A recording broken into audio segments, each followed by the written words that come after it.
हर खबर पर होगी आपकी पकड़। डाउनलोड कीजिए एबीपी लाइव ऐप।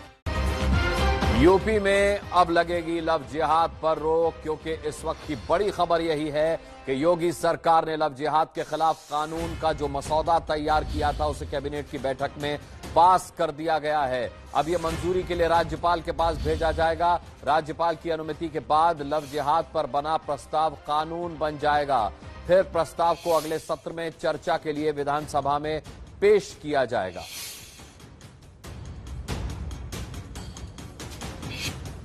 इस वक्त की बड़ी खबर, यूपी में लव जिहाद का कानून का प्रस्ताव कैबिनेट से पास हुआ है। अध्यादेश को अब राज्यपाल की अनुमति के लिए भेजा जाएगा और राज्यपाल की अनुमति के बाद यूपी में लव जिहाद कानून बन जाएगा।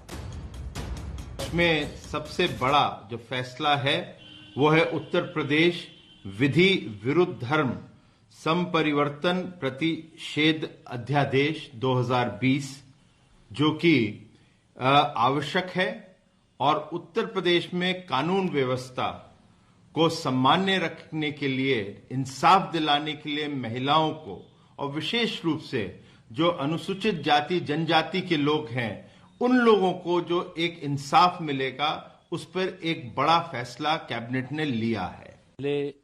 अध्यादेश लाने का फैसला किया है जिसमें 10 वर्ष तक की सजा का प्रावधान किया जा रहा है और उस घटना के जो दोषी होंगे उन दोषियों के खिलाफ कठोरतम कार्रवाई यह करने का निर्णय लिया गया। हम ये कह सकते हैं कि आज इस पे कानून बनाने की बात कैबिनेट में कैबिनेट ने अपना मोहर लगा दिया है। अध्यादेश आएगा और सदन में आएगा विषय, और हमारा लक्ष्य यही है कि उत्तर प्रदेश के अंदर यह लोगों को पता चलना चाहिए कि छल और प्रपंच से, धोखाधड़ी से, किसी को गुमराह करके, अपना नाम छिपा करके, अपना धर्म छिपा करके जो धोखा देने का अब तक काम होता रहा है वो आगे नहीं होने पाएगा। उसके लिए कानून का शिकंजा तैयार है। रणवीर हमारे संवाददाता इस वक्त आपको दिखाई दे रहे हैं स्क्रीन पर। यहां हम उनसे इस विषय में बात करेंगे। रणवीर, कानून के प्रस्ताव पर मोहर लग चुकी है।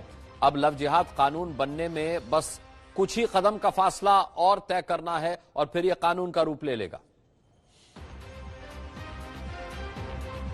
जी बिल्कुल, उत्तर प्रदेश सरकार चाहती थी कि जल्द से जल्द ये कानून बन जाए और इसी वजह से अध्यादेश ला करके कैबिनेट में इस प्रस्ताव को पारित कराया गया है। अब राज्यपाल के पास औपचारिक तौर पर भेजा जाएगा और उसके बाद जो अगला सत्र होगा, शीतकालीन सत्र, उसमें दोनों सदनों में इस पर चर्चा होगी। तो सरकार के पास बहुमत है, इसलिए इसको सदन में भी ले जाने में सरकार को कोई दिक्कत नहीं होगी। इसीलिए सरकार अध्यादेश लाई है जो 6 महीने के लिए वैलिड होता है। अब अगर इस कानून की बात करें तो इस कानून में जो सजा का प्रावधान है वो बहुत महत्वपूर्ण है कि 1 से 3 साल जो शादियों का क्लॉज है उसको लेकर के है, लेकिन अगर जो पीड़ित है वो माइनर है या अनुसूचित जाति जनजाति का है तो उसमें 5 साल, और अगर सामूहिक तौर पर धर्म परिवर्तन होता है तो 10 साल तक की सजा है। यानी कि इस कानून को कठोरतम बनाने के लिए सरकार ने जो ड्राफ्ट था उसको मंजूरी दी है और बहुत जल्द राज्यपाल के पास भेजा जाएगा। और इसको जैसे ही ये कानून बनेगा, यूपी में जिस तरीके से कानपुर, बिजनौर, लखीमपुर खीरी समेत तमाम जिलों में लव जिहाद के मामले सामने आए थे, उन मामलों में आईपीसी सीआरपीसी की जगह जो ये कन्वर्जन एक्ट है, इस एक्ट के तहत लोगों को गिरफ्तार किया जाएगा, सजा होगी और ट्रायल चलेगा। तो जाहिर है कि यूपी एक ऐसा प्रदेश है जहां पर इस कानून की डिमांड बहुत लंबे समय से चल रही थी। मुख्यमंत्री योगी आदित्यनाथ ने भी घोषणा की थी और अब वो उसको पास कर दिया गया। जी बहुत बहुत धन्यवाद रणवीर इस तमाम जानकारी के लिए आपका। जिस तरीके से रणवीर ने बताया कि लव जिहाद के लिए कानून लाने पर बहुत समय से मांग चल रही थी। आपको बता दें कि इस विषय पर विवाद भी कम नहीं है। राजनीतिक विरोध के अलावा आज हाई कोर्ट ने भी लव जिहाद के एक मामले में ही बहुत अहम फैसला सुनाया और शादी के लिए जीवन साथी चुनने को मौलिक अधिकार बताया। लेकिन कानून ला रही होगी सरकार की दलील भी बहुत साफ है कि अगर शादी के लिए धर्म परिवर्तन धोखे से या लालच देकर किया जाता है तो उसे अपराध माना जाएगा। इस कानूनी पेंच और हाईकोर्ट के फैसले को बेहद बारीकी से समझने के लिए आपको हमारी ये पूरी रिपोर्ट देखनी होगी। कि 2-3 शादी हो चुकी थी। किराएदार था वो, हम भी किराएदार में रहते थे। मैंने पूछा है कि मतलब तुम तो हिंदू हो और ये मस्जिद में क्या करने गए? अपना नाम क्या बताया था? आर्यन मोहत्रा। अच्छा, और उसका असली नाम क्या था? आर्यन फतेह खान। पहले तो खूब मारा पीटा, फिर इसके बाद इसने बताया कि हाँ मैं एक मुस्लिम हूँ और तुम्हें भी मुस्लिम बनकर ही रहना पड़ेगा। इसने मेरे से जबरदस्ती करने। देश में रोजाना लव जिहाद के मामले सामने आ रहे हैं, लिहाजा कई राज्यों में अब लव जिहाद को कानून के शिकंजे में कसने की तैयारी चल रही है। उत्तर प्रदेश में भी कानून का प्रस्ताव तैयार है। कानून में क्या प्रावधान होंगे हम आपको ये भी बताएंगे, लेकिन उससे पहले जानिए इलाहाबाद हाई कोर्ट ने धर्म परिवर्तन के एक मामले में जो अहम फैसला सुनाया है। हाईकोर्ट ने अपने फैसले में तल्ख टिप्पणी की है। कहा कि बालिग लोगों के रिश्तों में दखल देना निजता के अधिकार में अतिक्रमण है। अपने फैसले में हाईकोर्ट ने कहा, अपनी पसंद का जीवन साथी चुनना किसी भी व्यक्ति का मौलिक अधिकार है। अलग धर्म या जाति की वजह से साथ रहने या शादी करने से नहीं रोका जा सकता। सरकार, परिवार या किसी व्यक्ति को रिश्ते के विरोध का अधिकार नहीं है। दो बालिग लोगों को सिर्फ हिंदू मुसलमान मानकर नहीं देखा जा सकता। हाईकोर्ट ने यूपी के कुशीनगर में लव जिहाद से जुड़े एक मामले में सुनवाई करते हुए ये फैसला सुनाया और सिर्फ शादी के लिए धर्म परिवर्तन को गलत बताने की यूपी सरकार की दलील को खारिज कर दिया। इस बड़े फैसले को मामले से जुड़े वकील अखिलेश त्रिपाठी की नजर से समझिए। जब कानून दो समान लिंगों वालों को भी साथ रहने की इजाजत देता है तो फिर इसमें धर्म कहाँ से आड़े आ जाएगा। कोर्ट ने कहा कि हम दोनों को हिंदू या मुस्लिम की नज़र से नहीं देख रहे हैं, हम ये देख रहे हैं कि दोनों बालिग हैं और उन्हें अपनी पसंद का साथी चुनने का अधिकार है। हाईकोर्ट ने मौजूदा कानून और संविधान की नजर से अपना फैसला सुनाया है, लेकिन यूपी में योगी सरकार लव जिहाद को रोकने के लिए जो नया कानून ला रही है, उस कानून का मसौदा क्या है, अब उस पर एक नजर डालें।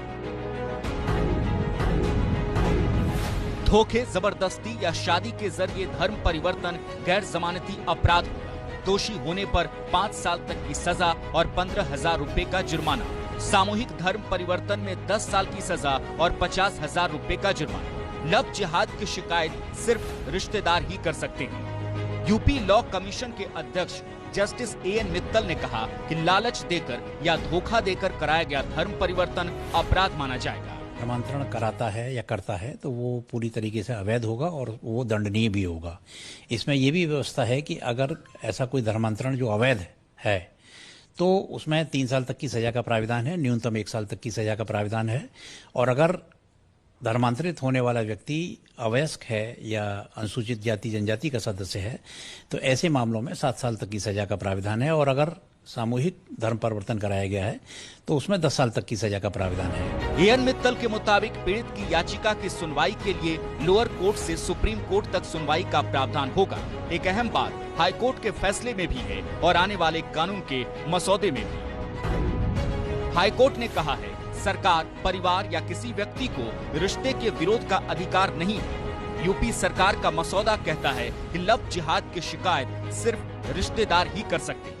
पीड़ित पक्ष है यानी लड़का या लड़की और उसके माता पिता, उसके भाई बहन और कोई व्यक्ति जो उससे शादी से संबंधित है या उसके अडॉप्शन से संबंधित है या ब्लड रिलेशन है, केवल वही व्यक्ति इस बारे में शिकायत कर सकता है। अन्य किसी व्यक्ति को, किसी सामाजिक संस्था को, किसी राजनीतिक संस्था को इस बारे में कोई विवाद करने का कोई अधिकार प्रदान नहीं किया गया। इसका मकसद साफ है कि मसौदे के कानून का शक्ल लेने के बाद भी इसका दुरुपयोग या राजनीतिक इस्तेमाल न हो सके। जाहिर थी बात है कि जो थिन लाइन है ये इस रिपोर्ट को देखने के बाद आपकी समझ में आ गई होगी, लेकिन अब भी कई लोग इसमें कंफ्यूजन पैदा कर रहे हैं, समाज में कंफ्यूजन पैदा करने की कोशिश कर रहे हैं। पंकज झा हमारे साथ इस वक्त हमारे पॉलिटिकल एडिटर जुड़ चुके हैं। पंकज, यहां समझने की बहुत ज्यादा जरूरत है कि जो लोग इसका विरोध कर रहे हैं वो ये दलील दे रहे हैं कि भाई जीवन साथी अगर वयस्क हैं तो अपना चुनने का किसी को भी मौलिक अधिकार है। यही आज कोर्ट ने भी कहा, लेकिन सवाल ये उठता है कि कानून ये थोड़ा ही कहता है कि आप किसी दूसरे धर्म में शादी नहीं कर सकते।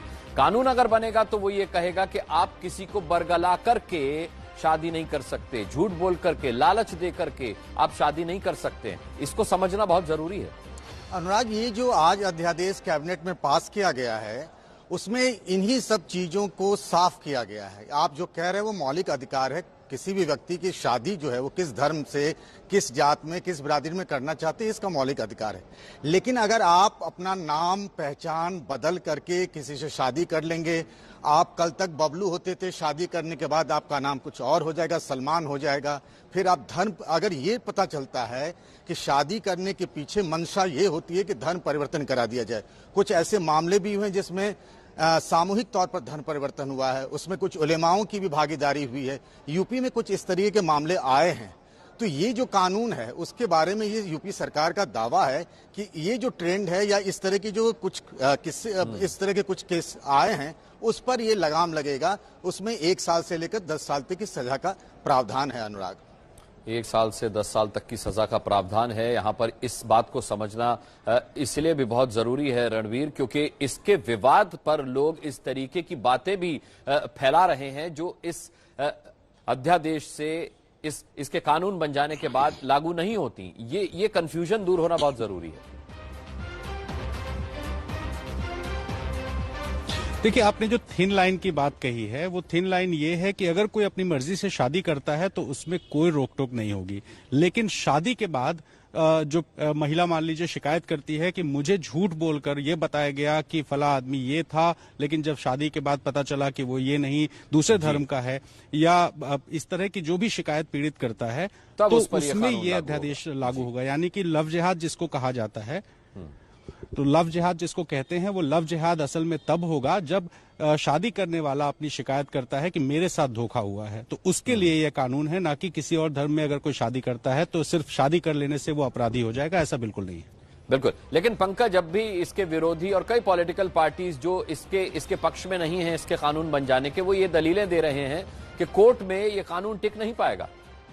जी हाँ, ये उनकी तरफ से बात कही जा रही है और निश्चित तौर पर अनुराग, आप मान लीजिए कि ये अगर कानून बन जा रहा है जिसका रास्ता साफ हो गया यूपी में, तो इसके खिलाफ लोग सुप्रीम कोर्ट तक जाएंगे और इस बात का एहसास यूपी सरकार को भी है और जिन लोगों ने इस कानून का मसौदा तैयार किया है उनके पास भी है। और कोर्ट में जाने का हक तो किसी को भी, अगर उसे लगता है कि उसके साथ नाइंसाफी हो रही है तो कोर्ट का दरवाजा खटखटा सकता है। बिल्कुल। चलिए, इस बातचीत के लिए पंकज झा आपका और रणवीर आपका दोनों ही का बहुत बहुत हम धन्यवाद करना चाहेंगे। अब देखिए, विवाद में असूटेबल बॉय भी आ गई और असूटेबल बॉय सीरीज पर विवाद अब थम नहीं रहा। कंपनी पर कानूनी कार्रवाई भी हुई है और आर्थिक नुकसान भी हुआ, लेकिन जिस जगह पर वेब सीरीज में विवादित सीन को फिल्माया गया है वहां अब दोबारा ऐसा नहीं होगा, इसका इंतजाम कर लिया गया है।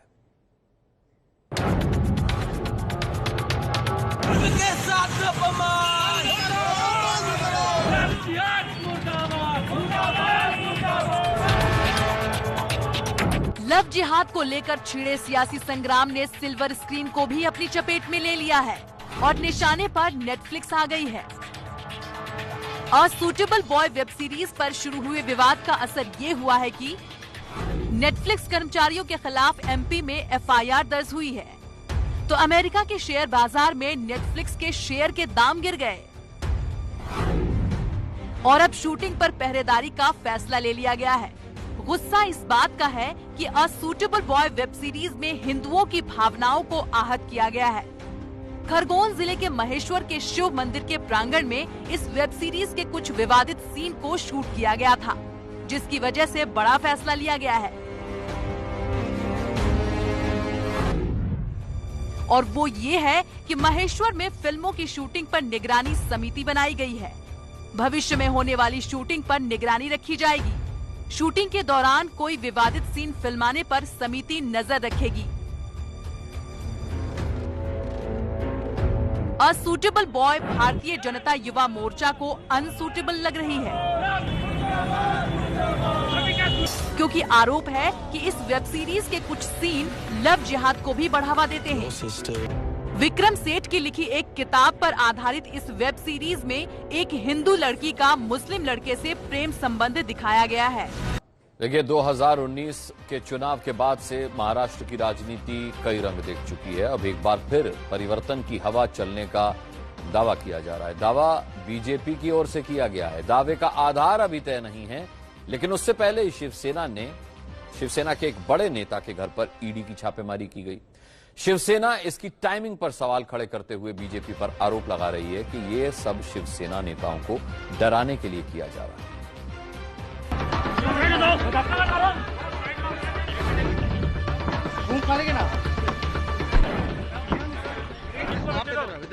मुंबई के करीब ठाणे से सुबह सुबह आई इस तस्वीर ने महाराष्ट्र की राजनीति में सरगर्मी बढ़ा दी है। शिवसेना के विधायक प्रताप सरनाईक के घर और ऑफिस पर ईडी की टीम ने छापेमारी की। इस दौरान सुरक्षा का पूरा बंदोबस्त दिखा। सीआरपीएफ के कमांडो बाहर तैनात थे और घर और ऑफिस के भीतर छापेमारी चल रही थी। सूत्रों के मुताबिक जो वित्तीय अनियमितता पाई गई थी उसको लेकर ये रेड की गई है। कुल 10 जगहों पर रेड की गई है, जिसमें से 3 से 4 जगह प्रताप सरनाईक से जुड़े हुए बताए जा रहे हैं और इसी संदर्भ में ये रेड की गई है। सुबह सुबह प्रवर्तन निदेशालय की टीम उनके निवास और अन्य दफ्तर सहित अन्य जगहों पर पहुंची और जगहों पर रेड कर रही है। आप देख सकते हैं सुरक्षा तैनात की गई है। सीआरपीएफ की टीमें हैं जो कि आपको इमारत के जो प्रेमाइसेस है उसमें नजर आएगी। साथ ही साथ जो थाने पुलिस की टीम है वो भी यहाँ बाहर तैनात की गई है। अलग अलग टीमें बनाई गई थी और आज सुबह सुबह प्रताप सरनाईक साथ ही साथ उनसे संबंधित लोगों के घरों पर रेड की गई है। प्रताप सरनाईक जो कि काफी तमिलनाडु और पुडुचेरी में आने वाले 2 दिन भारी मुसीबत लाने वाले हैं, क्योंकि निवार तूफान का खतरा लगातार वहां बढ़ रहा है।